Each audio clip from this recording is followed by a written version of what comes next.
Assalamualaikum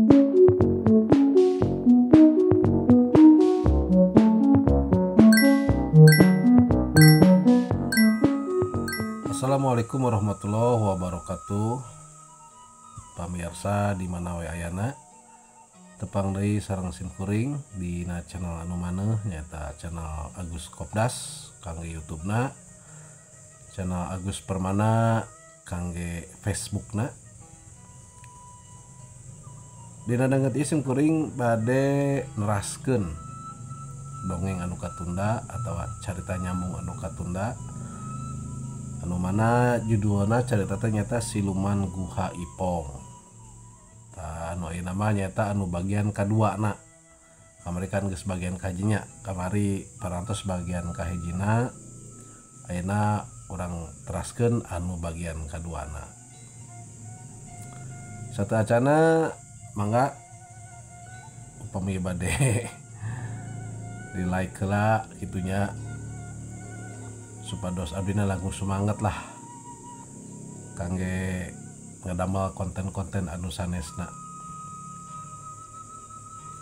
Mudah-mudahan ieu janten panghibur kanggo baraya di mana wae ayeuna. Mangga nyengakeun ieu dongengna Siluman Guha Ipong bagian kedua.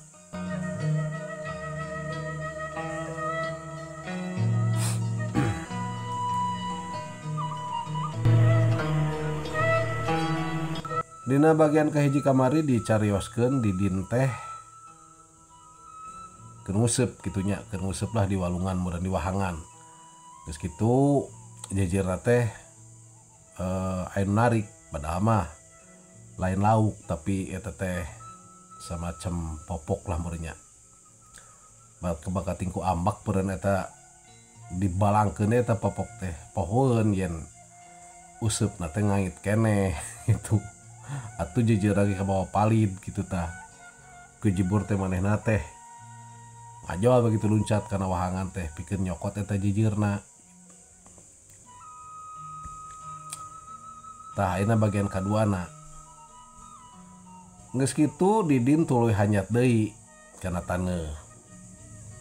Ari hanyatna teh meneran pisan hareupeun Guha Ipong. Guha Ipong anu aya di kigireun eta teh gigireun manehna dina gawir lah meureunannya. Barang rek luncat deui kana luhur batu manehna nempo aya nu gugurilapan di jero guha teh. Tah naonnya itu nu gugurilapan? Moal kitu emas watangan atawa samurai emas teh anu ceuk beja. Tapi da arek asupna ge sieun. Kumaha lamun bener aya oray sagede gentong teh di jerona? Ceuk Didin bingung menok ieu meureunnan. Ari arek asup sieun, ari teu asup panasaran ku nu eta gugurilapan teh di jero teh. Mending ngaburi nyai lah kitu meureun matak piserabeun kana panon oge. Antukna mah bari jeung hawa sieun anu rongkah oge anu pohara gitunya. Didin teh ngalengkah asup ngawani-wanikeun maneh meureun kitu asup manehna teh da bakal tingku penasaran gitulah.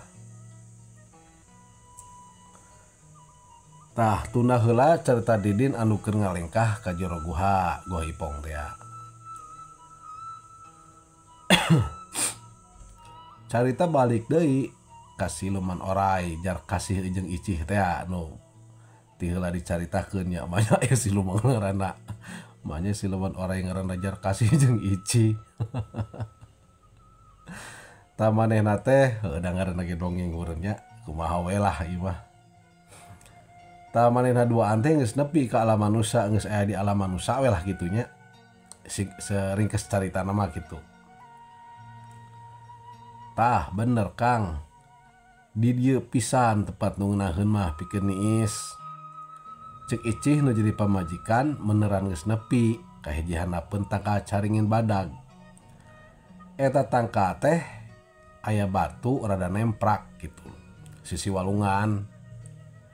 Sakapeung eta batu teh tempat diparake anu ngaruseuk di dinya dariuk gitu da geunaheun batuna teh nemprak gitu. caina rada ngobak di handap teh rada ngaleuwi handap teh kacaringan pan ieuh meureun geunaheun. Ari jar kasih jeung icih cicingna teh di jero teh kacaringin da beneran akarna teh beulah bebes kana taneuh dibelah sisina jadi kos ngaguha lah gitu meureun akarna teh banding ku gede lah si tangka caringna teh banding ku gede jadi asup ka dinya oray teh.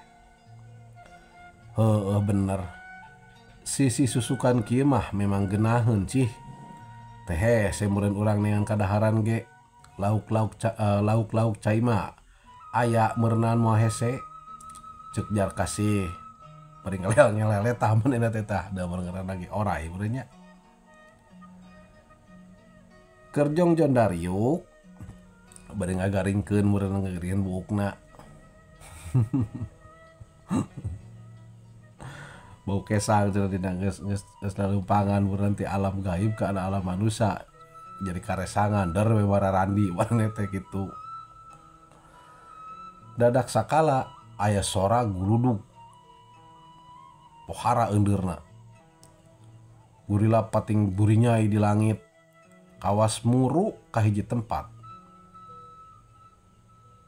manehna duaan kuat ngarenjag gitu.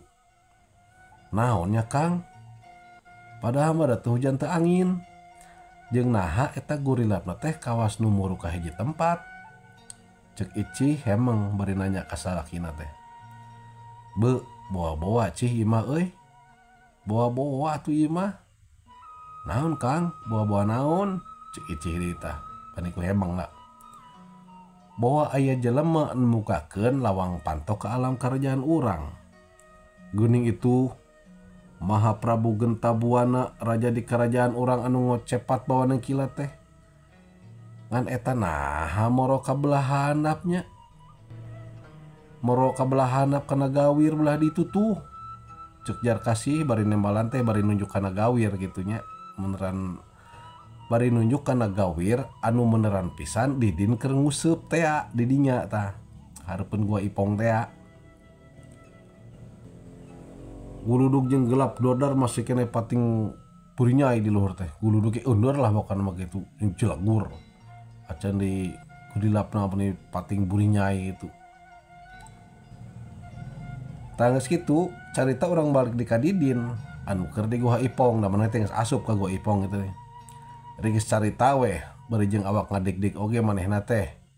Anu pohara sieun gitu tungtungna mah didin nepi oge ka jero guha. Tah, menteran geus di jero guha da teh banda anu pating gurilap ka tempo ti luar teh ukur tangkal kawas tangkal eurih gitu.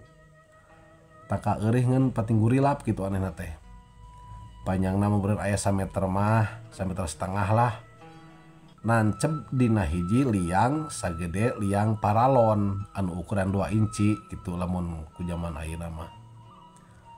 Ngan anehna eta eurih teh heuras kawas-kawat. Kelirna koneng kaemasan. Sugan teh naon? Sugan teh nya we emas. Sing horeng ukur tangka nu kieu patut. Ceuk didin teh bari ngadegetan tuluy nyabut eta tangka. Anjeun luhurnya bener ge amek lah meureunnan. Masa ukur tangka aing geus di sampeurkeun mah geuninganan lain anu cek carita cek batur gitu. Ari beneran dirabut berat. Pohara we berat teh eta tangka teh. Didin ge nepi ka bobolokot kesang gitu. Aya meureun kana 5 menit mah manehna eta harek nyabut tangka eurih teh anu saukur eurih tapi berat teh. Pohara lah gitu. Teu bisaeun didin kitu nyabut teh. Tanaga sataker tanaga manehna nyabut eta tangka. Lila kali mah eta tangka teh karabut oge. Meneran geus karabut dadak sakala aya angin kaluar pohara tarikna pohara kencangna lah gitu kaluar tina eta liang. Tina liang anu ngahalangan tangka teh. Didin ge kok ngajengkang gitu. Aya kana 5 meter mah. Turuy neunggar kana batu tukangeun manehna. Barengan yang eta ngadadak guludug anu pating jeleger teh eureun. Tah eta guha anu tadina poek dumadakan jadi aya cahaya itu aya sinar. Jadi caang gitu. Pohara caangna. Bisa ngabutakeun kana panon. Lamun ku panon biasa mah bakating ku caangna eta cahaya gitu. Bakat ku serab didin meuremkeun panonna. Geus kitu ngadadak aya suara ngagerem bari ngaheos kawas suara orai nu nyieun euneur eta guha teh. Angin panas ngahebos kana awak Didin. Teu eling Didin ngebeskeun eurih anu nang tadi nyabut tah anu dicekel ku maneh teh ku manehna dikebeskeun ka hareup.